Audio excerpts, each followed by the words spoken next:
Rebuildandrestore YouTube channel ngai na onna et sakzel onna share sakzel le ana subscribe te teng tunga masan ki pa thu kon gena naw pang chik ka hi lain Bible kana sim swak khina Bible sim katai ma ni tengin kana sima Bible thu khen khat kalung sim hon sumwai ma male adon na ding kana mu zo lo hon khopa ma tuate laka khat chu kainaji kwa hidi nga ya chi ahi kainaji kwa hidi nga ya kum som leni khong kana hi laya kalung simon subai zo ma don na ya yai don na hon na petu di ngaum lo bana mi ten wai tan tan ngai to lo di hi na ngai to saw lo le na hai lo khadi khon na chi sekwa tu lai khovela le hichibang don na nei om tham ding in kaging ta huaiziak khualna in kainaji kwa ahia chi sut khom le chi hi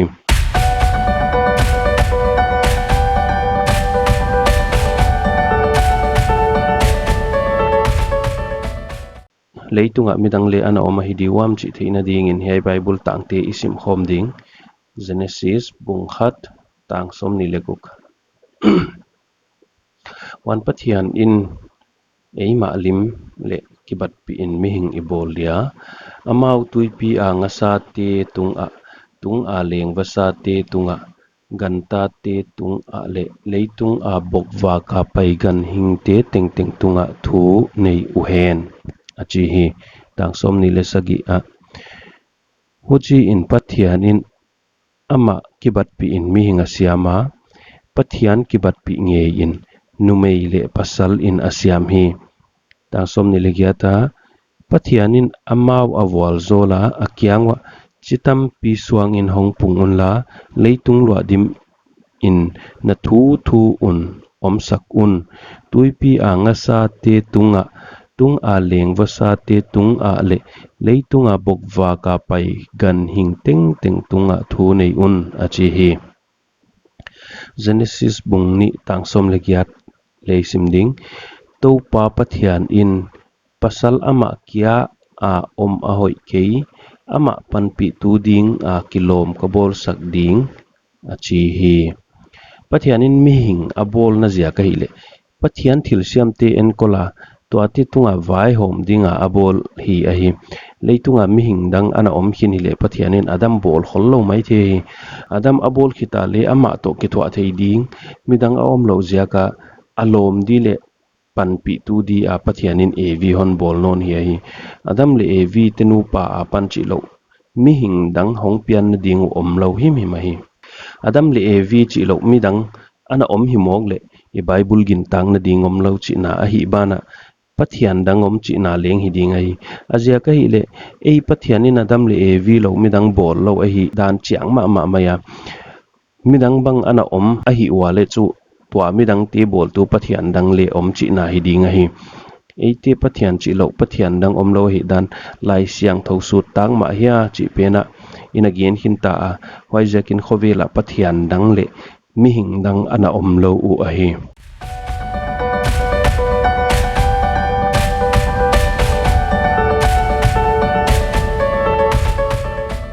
ahile kainaji kwa hiding koi apan hiding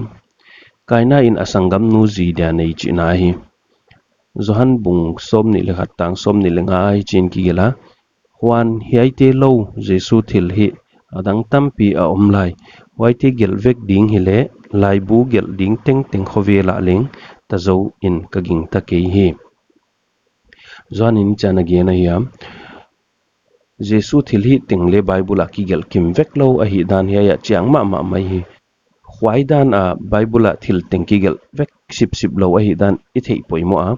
Israel khang thu khong a ki gen chiang in a poimo na om khalo te ki gel tel se seklowa abik takin numei te bang ki gen khawak lo hi Jacob ta te leng a pasal teng ki theia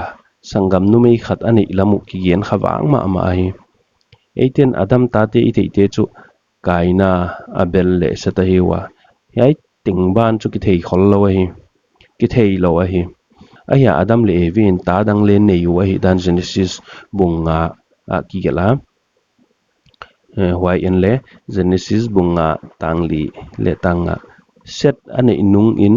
adam kum zagiat adam laya tanu le tapa te ani lai hi adam dam sung teng teng kum zakwa le som thum ahia huchi in asita hi hiai bible tanga set apian nunga adam le ev in tanu le tapa tampi tak nei lai hi danu achiang ma adam ta te min avekun bible a ki gel khia pasal bangza le numei bangza phau hiam chi leng ki gel lo hi Jewish historian min thang ma Josephus ki chipa lai gel khata chu adam le evi in tapa som thum le tanu som ni le thum neiwa akigomin ta som nga le guk neiu chi khen khaten kainaji min tan pha gen theiwa awan aikele kilima ahi khong chiwa ai table bible akigel ahi lo manin wagin tag di china hi twan lowa ki male hiya ya genesis bunga tang li le tanga a chu ta tampi tak nei ahi danu aki chiang ma maya heya pata ithei chu adam le evi in kaina abel le set chok nei lo ahiu chi ahim eiten kumsom ni lenga khonga ji pasal kinei tang pi in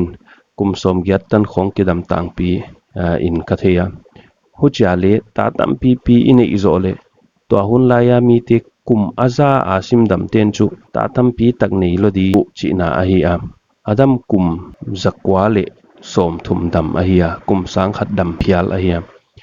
kum thum hala ta khat nei dan ni sable adamin ta za thum bang nei zo ding chi na hi le uchitela amzo anei din legin ta khwai ke ya hilele kum thum hal ina ta khat nei le ta za thum bang nei zo ding chi na chu hi him hi ma hi adam le evi tek pa di dan khonga ingai to le ngai to hial hiding hi tu lai dana tek pa zen lo ding wa hi tu lai in bel kum som kwa tan te bang le tek kisalota hilele to hun lain kum aza asima hi nung khong wale ta nei wa hi dan genesis bunga chiang mama nowa kha adam tupa ya nowa adam tupa bang enzual le pathian in longbol dia asola kum zanga lakpha ahia teklota a bol zo non lo chidan hi zen lo injin hat lo ma lai waijaka longbol zo hi kum zanga a le longbol zo hi ya pati thei chu adam le evi in tu le ta tampi tak nei ding u chi na hi kaina in asangam numeite laka khat ji dia nei chi na hi kaina kya hilowin setin le asangam numeite laka khat ji dia nei chi na ahia asangam pasal dang ule asangam numei dang te ule ji le pasal dia ki tengu chi na hi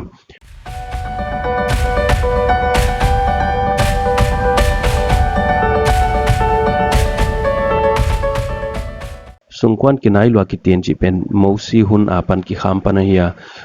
wai ma hich dana ki kham lam ki gen khalowa hi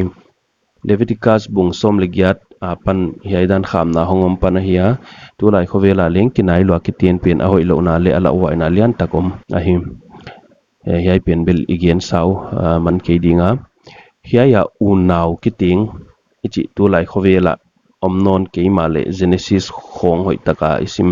le anaki ting lo thamuai abraham le asangam nu sara ji dia nei chi thei ai isak le rebecca leng kimidang het lo ki ting ai wa jacob le lia rachel bangle cousin ki ting ai wi 18 hits dan lamdang sa sim le amawa dia anuam lo om het lo hiding ai di monga ko hiding wa kaina in asangam nu mei ji din nei kele aji ding om lo dinga pathian in mi hing te pung dia hon dei pen ki pung lo dia beilam ki mano deu ding china ahi a delama igen bangin bible thil teng ki gel sip lo ma hi a wajakin isui theidan teng isui nung a imu sa chu kainaji pen leng adam le evi tama kaina sangamma china ahi a kaina in asangam nu ki teng pi china hi ahi ya pana sin hiak thei be nop ahi kele lungsim hon kamlai khonga omle comment box a hon gel leuchin mandan zilindon na e hon ki pezel ding ahi entute topan navikun yai tung tonina hon wal zol hen ki pake